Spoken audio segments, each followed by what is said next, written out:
manager Shruti Modi, where we are discussing that how he needs to stop taking any of these substances, how he needs to stop smoking marijuana, and how he needs to get better.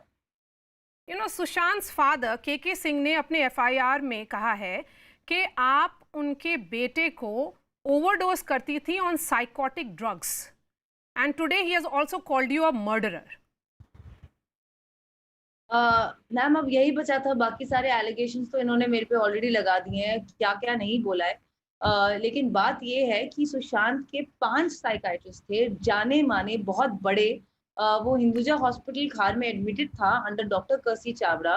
उनकी treatment और prescriptions सब doctors के supervision के under होती थी, और जैन 2020 में उन्होंने दवाइयां लेनी बंद कर दी थी। वो उनका प्रोरोगेटिव था, उन्होंने डिसाइड किया था।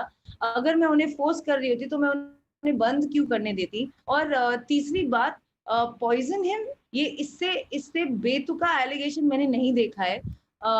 इट्स वेरी सैड कि इस लेवल तक के एलिगेशंस लग रहे हैं मेरे पे।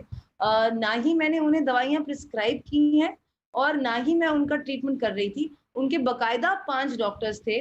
मैं ये जानना चाहती हूँ कि इन डॉक्टर्स को क्यों नहीं बुलाया जाता है, ये लोग क्यों नहीं बताते हैं एग्जैक्टली क्या हुआ था, what was he suffering from and what was the course of treatment, okay because now that everything is already Riya, public knowledge। मैं एक डिड यू लड़की हूँ एवर जो accompany Sushant to his psychiatrist? Because आप 5 साइकियाट्रिस्ट के बारे में बोल रही हैं, किसी भी साइकियाट्रिस्ट के पास आप सुशांत के साथ गई थी? और क्या ये साइकियाट्रिस्ट आपके थ्रू उनको मेडिसिन देते थे?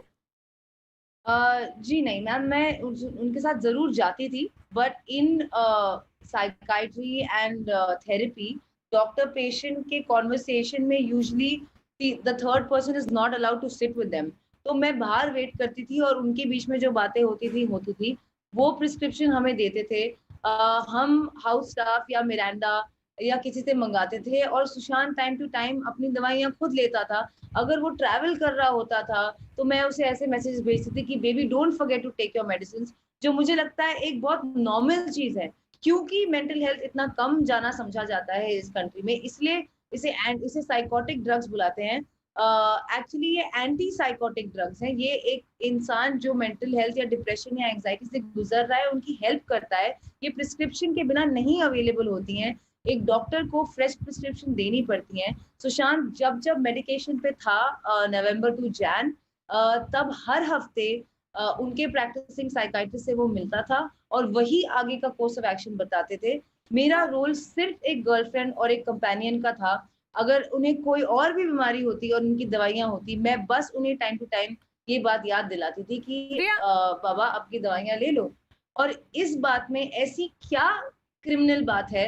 अगर आपके बॉयफ्रेंड या आपके पति या आपके भाई को कोई भी प्रॉब्लम हो, कोई भी बीमारी हो, कि और डॉक्टर ने उन्हें दवाइयां प्रिस्क्राइब की है, क्या आप उन्हें नहीं कहेंगे कि रिया, दवाइयां लेना मत भूलना? रिया, तो वो नवंबर से जनवरी के बीच में कैसे पता चला सुशांत को कि उनके साथ कोई मेंटल हेल्थ का क्राइसिस था? और 5 डॉक्टर्स के पास क्यों जाते थे? Did he not trust any of his doctors? And why did you accompany him? You're also saying that you were just being a supportive partner here in everything. Then why is his family alleging that जो WhatsApp में के सिंह ने आपको बात की कि मुझे हक है अपने बेटे की मेंटल स्टेट जानने का, लेकिन आपने उनको कोई